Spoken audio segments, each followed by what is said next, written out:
오늘은 여호수아 2장 말씀입니다. 여호수아가 시딤에서 두 정탐꾼을 가나안 땅에 들여보내서 정탐하고 오라는 그런 말씀과 또 여기서 나합을 만나는 기생 나합을 만나는 그런 말씀들이 나옵니다. 1절에 보면 눈의 아들 여호수아가 시딤에서 두 사람을 정탐꾼으로 보내며 이르되 가서 그 땅과 여리고를 엿보라 하매 그들이 가서 나합이라 하는 기생의 집에 들어가 거기서 유숙하더니 바로 이 시딤 건너편이 여리고입니다. 그래서 요단강 바로 건너서 정탐꾼을 보냈는데 여호수아는 몇 명을 보냈습니까? 2명을 보냈습니다. 모세 때는 몇 명 보냈습니까? 12명을 보냈는데 그때 10명이 그냥 부정적인 보고를 해가지고 오히려 그냥 백성들이 원망하고 불평하는 그런 문제가 발생했기 때문에 여호수아는 많이 안 보내고 딱 2명만 보낸 것을 보게 됩니다. 근데 그들이 가가지고 기생 나합의 집에서 머물렀다라고 하는 것입니다. 2절입니다. 어떤 사람이 여리고 왕에게 말하여 이르되 보소서 이 밤에 이스라엘 자손 중에 몇 사람이 이 땅을 정탐하러 이리로 들어왔나이다. 자, 발각이 돼버렸습니다. 신고가 들어가 버렸습니다. 그래가지고 여리고 왕이 이 나합의 집에 군인들을 보낸 것입니다. 3절에요. 여리고 왕이 나합에게 사람을 보내어 이르되 내게로 와서 내 집에 들어간 그 사람들을 끌어내라. 그들은 이 온 땅을 정탐하러 왔느니라. 나합의 집에 있다는 것을 알고 지금 잡으러 온 것입니다.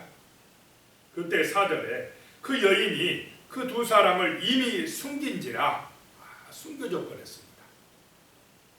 이르되 과연 그 사람들이 내게 왔었으나 그들이 어디서 왔는지 나는 알지 못하였고 5절입니다. 그 사람들이 어두워 성문 닫을 때쯤 나갔으니 어디로 갔는지 내가 알지 못하나 급히 따라가라. 그리하면 그들을 따라잡으리라 하였으나 이 여인은 지금 누구 편을 들고 있습니까? 자기 민족인 여리고 편을 드는 게 아니고 이스라엘 편을 들어주고 있습니다. 그 정탐꾼들을 몰래 숨겨주고 있다는 것입니다. 굉장히 위험합니다. 이게 발각되면 이 여인은 잡혀가고 잘못하면 그 가문도 다 죽게 되는 그런 일이 발생할 수도 있다라고 하는 것입니다. 그런데도 이 여인은 그 두 정탐꾼을 숨겨주고 있다라고 하는 것입니다. 6절에요. 그가 이미 그들을 이끌고 지붕에 올라가서 그 지붕에 버려놓은 3대에 숨겼더라. 7절입니다. 그 사람들은 요단 나루터까지 그들을 쫓아갔고 그들을 뒤쫓는 자들이 나가자 곧 성문을 닫았더라. 참 나합이 연기를 잘하고 있죠. 그냥 감쪽같이 그 군인들이 쏘아버렸습니다.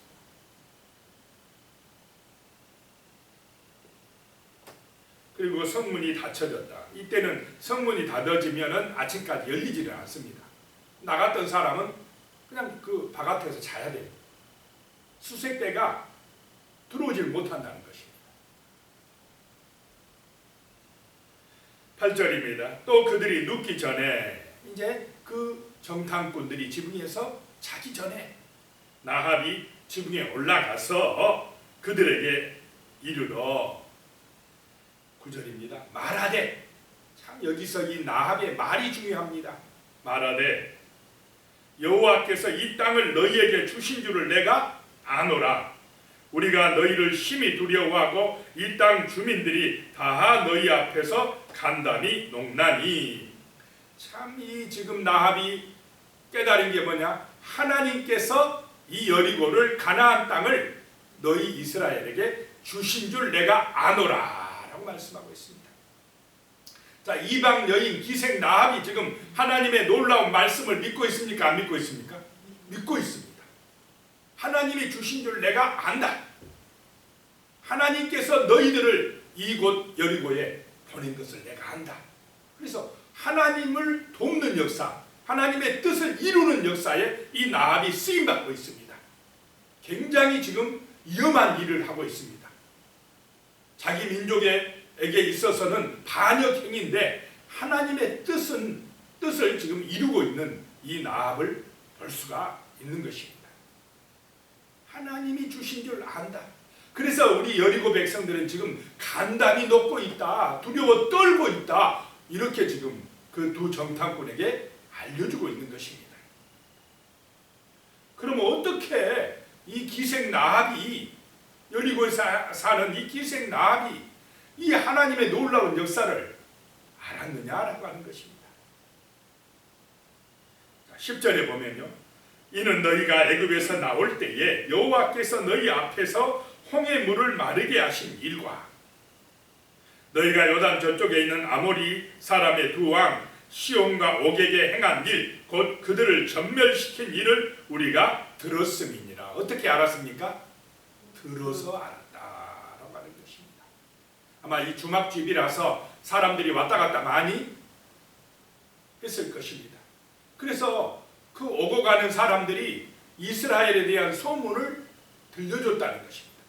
딱 두 가지 여기 나오고 있지 않습니까? 홍해 바다를 갈랐다는 소문, 그리고 아모리 왕 시온과 옥을 멸망시켰다, 이런 소문만 들었어요. 나합이 소문만 들었는데 하나님의 그 위대한 역사를 그대로 믿어버렸다는 것입니다. 참, 이 믿을 사람, 구원받을 사람은 자기가 눈으로 본 것도 아니고 그냥 소문으로 들었는데 하나님을 믿어버렸다는 것입니다. 하나님의 위대한 역사를 그대로 믿고 지금 두 정탐꾼을 도와주고 있다라고 하는 것을 보게 됩니다. 근데 이스라엘 1세대는 어땠습니까? 애굽의 10가지 재앙 눈으로 봤습니까? 안 봤습니까? 봤고 홍해 바다를 가르는 그 기적을 직접 체험을 했습니다. 반석에서 물이 솟아나고 하늘에서 만나가 내리고 이런 것을 체험하고도 하나님의 역사를 제대로 믿지 아니하고 원망하고 불평하다가 가나안 땅에 들어갑니까? 못 들어갑니까? 못 들어갑니다. 그래서요, 이 하나님의 역사는 눈으로 본다고, 기적을 체험했다고 진심으로 믿는 것도 아니라는 것입니다. 듣기만 해도 이렇게 나합은 성령의 감동을 받고 하나님의 위대한 역사를 믿는 참 멋진 여인이 되어졌다라고 하는 것입니다. 그래서 이 나합은 예수님의 족보에 들어간 여인이 되었습니다. 희생이, 더군다나 여리고 이방 여인이 어떻게 예수님의 족보에 들어갈 수 있었겠습니까? 이때 숨겨준 정탐꾼 중에 한 사람이 살몬이라는 사람이라고 합니다. 살몬의 아내가 돼요, 이 나합이. 살몬이 누구냐? 다윗의 고조 할아버지. 그래서 이 살몬의 아들이 누구냐? 보아스입니다. 보아스는 누구의 남편입니까? 룻의 남편. 보아스는 다윗의 증조 할아버지, 증조 할머니는 룻.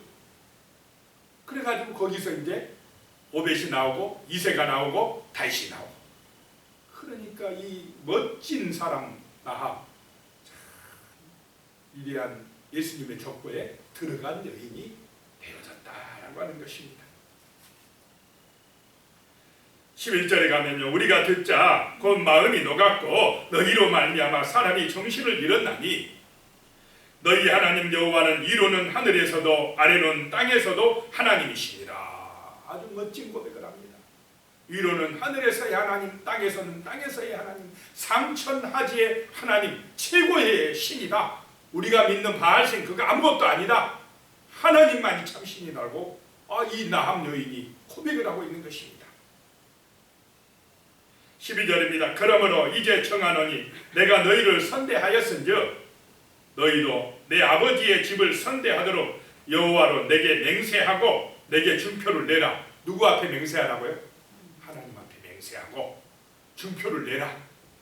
우리 집안을 살려주라. 자기만 살려주라 한 게 아니라 자기 집안, 아버지 집, 가문을 다 살려주라. 이렇게 이야기를 하고 있습니다.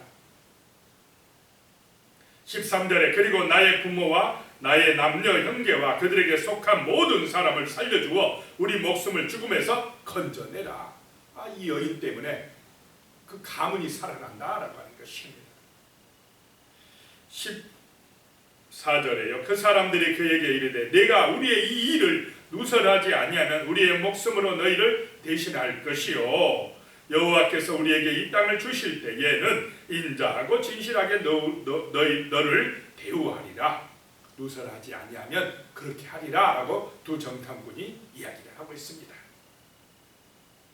15절에 나합이 그들을 성문에서 줄로 달아내리니, 성문 위에가 나합의 집이 있었는가 봅니다. 그러니까 도망가기가 좋습니다. 그의 집이 성벽 위에 있으므로 그가 성벽 위에 거주하였습니다.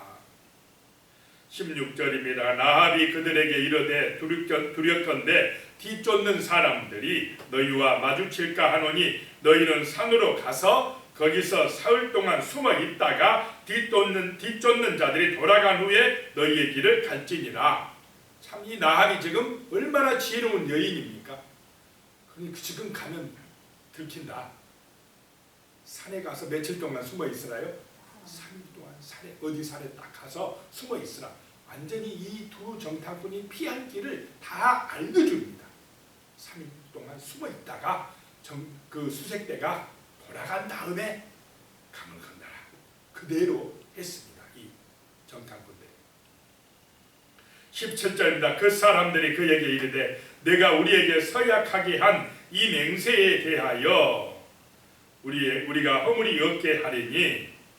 그래서 이 두 정탐꾼이 이제 나합에게 요구하는 것이 있습니다. 18절에 우리가 이 땅에 들어올 때에 우리를 달아내린 창문에 이 붉은 줄을 매고 뭐 하라고 그랬습니까? 붉은 줄을 매라. 이제 우리가 여리고를 치러 올 때에 붉은 줄을 매라. 붉은 줄. 이게 증표다는 것입니다. 이 붉은 줄을 매야 살아날 것이다. 그 다음에 내 부모와 형제와 내 아버지의 가족을 다 내 집에 모으라. 그 다음에 뭐 해야 됩니까? 다 그 집 붉은 줄이 맨 집 안으로 살 사람들은 다 모아들여야 돼요. 붉은 줄 아래로 모여야 돼요. 그래야 살아난다는 거죠. 오늘날에는 십자가 아래로 모여야 될 줄로 믿습니다. 보혈의 피, 십자가를 그 십자가 깃발 아래 모여야 돼요. 그래야 산다는 것입니다. 구원받는다는 것입니다. 그 다음에 20절이에요. 내가 우리의 이 일을 누설하면 내가 우리에게 서약하게 한 맹세에 대하여 우리에게 허물이 없으리라. 세 번째 해야 될 일이 뭡니까? 이 사실을 누설하지 마라. 정탐꾼이 왔다는 얘기를 하지 말아요. 누설하지 마라. 누설하면 다 무효다. 비밀을 지켜라. 하는 것입니다. 그 다음에 21절에요. 나합이 이르되 너희의 말대로 할 것이라 하고. 자, 나합이 해야 될 건 뭡니까? 그대로 해야 됩니다. 붉은 줄을 메고 모아 드려야 되고 누설하지 말아야 됩니다. 그대로 실천해야만이 하나님의 은혜가 임한 줄로 믿습니다. 알고만 있어갖고는 안 됩니다. 붉은 줄 매야 되고 모아 드려야 되고 비밀을 지켜야만이 살아나고 구원받게 된다라고 하는 것입니다. 그래서 이 나합에게서 정말로 우리가 알 수 있는 것은 하나님의 역사를 상천하지의 하나님을 나합은 믿었고 또 믿는 걸로만 끝난 게 아니라 뭐 어떻게 했습니까? 그대로 행동했다라고 하는 것입니다. 자, 믿고 뭐가 필요하다고요? 순종함이, 실천함이 필요하다. 그런데 이 나합은 그것을 둘 다 잘했다라고 하는 것입니다. 그래서 나합은 믿음과 행함의 표본이 되는 여인인 것입니다. 24절입니다. 또 여호수아에게 이르되 두 정탐꾼이 이제 돌아가서 여호수아에게 이르되 진실로 여호와께서 그 온 땅을 우리 손에 주셨으므로 그 땅의 모든 주민이 우리 앞에서 간담이 녹더이다 하더라. 보고를 했습니다. 누구 말대로 보고합니까? 나합이 말한 대로 보고해버립니다. 참 이 나합 때문에 이 두 남자가 참 용기를 얻고 돌아가서 살아서 나합 때문에 살아서 보고하고 있는 것입니다. 정말 이 나합의 신앙을 본받는 은혜가 임하시기를 축복합니다. 기도드리겠습니다. 하나님 아버지, 정말 우리의 믿음이 나합처럼 믿음과 행함이 온전히 정말 하나님을 기쁘시게 해드릴 수 있도록 그런 온전한 믿음과 온전한 행함을 주시옵소서. 살아계신 하나님의 능력을 정말 믿고 의지함으로 이 구원의 놀라운 은혜를 받고 믿음으로 승리하는 복된 삶을 살아갈 수 있도록 도와주시옵소서. 어떻게 보면 이 세상에 신앙을 지켜간다는 것이 굉장히 힘들고 어렵습니다. 나합이 여리고에서 이 믿음을 지키고 행함을 한다는 것은 어렵고 힘들었습니다. 그러나 하나님의 살아계심을 믿기 때문에 그 말씀의 능력을 믿었기 때문에 그대로 실천한 줄로 믿습니다. 주여 우리에게도 이런 믿음과 이런 행함을 주시옵소서. 십자가 아래서 강력하고 담대하게 믿음으로 승리하게 그런 능력을 허락하여 주시옵소서. 성령의 충만한 은혜로 역사하여 주시어서 붉은 줄 아래 모여서 아버지여 구원받는 놀라운 역사가 더하여지도록 도와주시옵소서. 예수님의 이름으로 기도드리옵나이다. 아멘.